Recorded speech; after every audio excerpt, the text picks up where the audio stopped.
ইসলামী আন্দোলন বাংলাদেশের সাথে যখন আসন সমঝোতা নিয়ে সমস্যা হচ্ছিল জামায়াত ইসলামী বাংলাদেশের, তখন জামায়াতের আমির একটা খুবই ইন্টারেস্টিং স্ট্যাটাস দিয়েছেন। এটা নিয়ে একটু কথা বলতে চাই। আমরা জানি যে আসন সমঝোতা শেষ হয়ে গেছে, ইসলামী আন্দোলন নিজে নির্বাচন করতে যাচ্ছে, কিন্তু এই স্ট্যাটাসটা ইজ ভেরি ইন্টারেস্টিং। আমি এটা নিয়ে যা বলবো এটা একটু বলে রাখা ভালো। এটা যদি এমন হয় যে আমি যেটাকে ইন্ডিকেট করছি সেরকম কোনো স্ট্যাটাস তিনি আগে দিয়ে থাকছেন, তাহলে আমার আসলে এই বক্তব্যটা আর প্রয়োজন নেই, সেটা আমি প্রত্যাহার করব। আমার চোখে পড়েনি, তাই আমি সেটা নিয়ে বলতে পারছি না। কেন বললাম কথাটা একটু বলছি। ওনার স্ট্যাটাসটা আমি একটু পড়ি। প্রিয় সহকর্মী ও সম্মানিত শুভাকাঙ্ক্ষী, আসসালামু আলাইকুম রহমতুল্লাহ। সম্প্রতি লক্ষ্য করছি কেউ কেউ জামায়াত ইসলামের প্রতি সংহতি ও সহানুভূতি দেখাতে গিয়ে ভাতৃপ্রতিম সংগঠন ইসলামী আন্দোলন বাংলাদেশের ব্যাপারে অনাকাঙ্ক্ষিত ও বিভ্রান্তিমূলক বিভিন্ন মন্তব্য ও লেখালেখি সামাজিক যোগাযোগ মাধ্যমে শুরু করেছেন। আপনাদের প্রতি সবিনয় অনুরোধ রাখতে চাই, সত্যি যদি আপনারা জামায়াত ইসলামীকে ভালোবাসেন তাহলে অনাকাঙ্ক্ষিত এই ধরনের সকল কাজ থেকে অবশ্যই বিরত থাকবেন। ধন্যবাদ সবাইকে।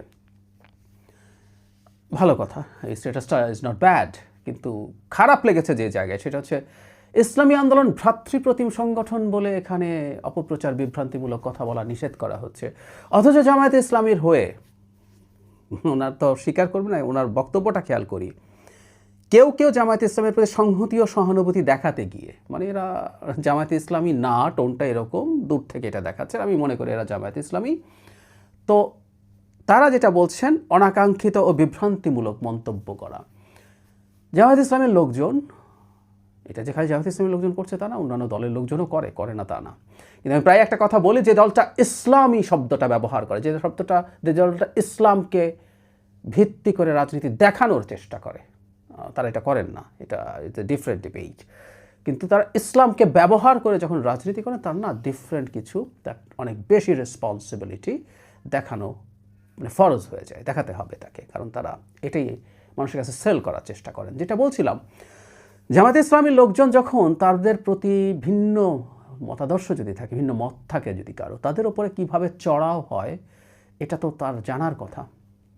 আমি জামায়াত ইসলামীর অনেক নেতার সাথে যখন টক শো করেছি টিভিতে, আমি প্রত্যেকেই একটা জায়গা সম্পর্কে বলার চেষ্টা করেছি যে অন্য কিছু না, আমাকে গালিগালাজ নিয়ে আই ডোন্ট কেয়ার, আমার মন্তব্য খোলা থাকে, এটাতেও আপনারা প্রচুর গালিগালাজ করতে আসবেন, আমি এটা একেবারেই নিশ্চিত। যে কোনো গালি, ভয়ঙ্করতম গালি, মাকে তুলে গালি, আমি জানি। কিন্তু আমি একটা কথা বলতাম যে আপনাদের তো আসলে ডেমোক্রেটিকলি এনগেজ করা শিখতে হবে। আপনাদের এই লোকজন যারা আছে না আছে, সেটা বট হোক আর মানুষ হোক, তাদেরকে একটু বলা যে তারা যাতে এইগুলোর চাইতে রাদার ডিবেটে এনগেজ করেন। এটা তারা চালিয়ে যাচ্ছেন, কিন্তু আমরা জামাতের আমিরকে কি কোনো দিন দেখেছি তিনি আহ্বান জানাচ্ছেন তাদের হয়ে, যারা তার ভাষ্য মতে, মানে এরা জামাত টামাত করে না, তার হয়ে শুভাকাঙ্ক্ষী হয়ে এসব করছে?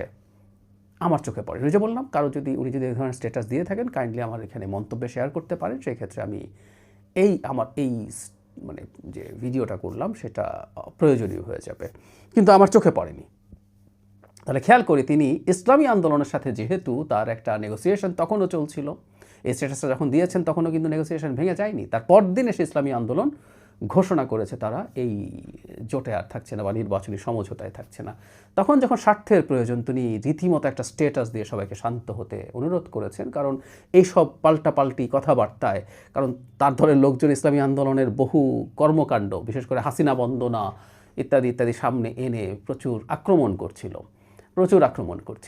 এইসব তারা যখন করছিল, এখন যেহেতু এটা তার সমঝোতার ক্ষেত্রে শেষ মুহূর্ত পর্যন্ত তিনি সম্ভবত সেটা দেখতে চেয়েছেন, তাই যেহেতু ঝুঁকি হয়ে গেল, তিনি রিকোয়েস্ট করেছেন তার স্বার্থ যখন। অথচ একটা রাজনৈতিক দল হিসাবে, গণতান্ত্রিক রাজনৈতিক দল হিসেবে তারা যদি গণতান্ত্রিক রাজনীতি করতে চান, তাহলে তাদের উচিত ছিল, আমিরের উচিত ছিল রিপিটেডলি এটা বলা যে তাদের লোকজন যেন, ধরলাম যে বিএনপির লোকজনও গালিগালাজ করে, সেই ব্যাপারের চাইতে তারা তো দেখাতে চান যে তারা সৎ লোকের শাসন চান, এটা তো প্রচুর ব্র্যান্ডিং তারা করেন, তাদের দল এই ধরনের হবে, তাদের দল ইসলামের পথে আছে, মানুষকে গালিগালাজ করবে না, একবার দুবার না, তাদের ক্রমাগত এই সাজেশনগুলো দিয়ে যাওয়া উচিত ছিল, কিন্তু তিনি সেটা দেন না।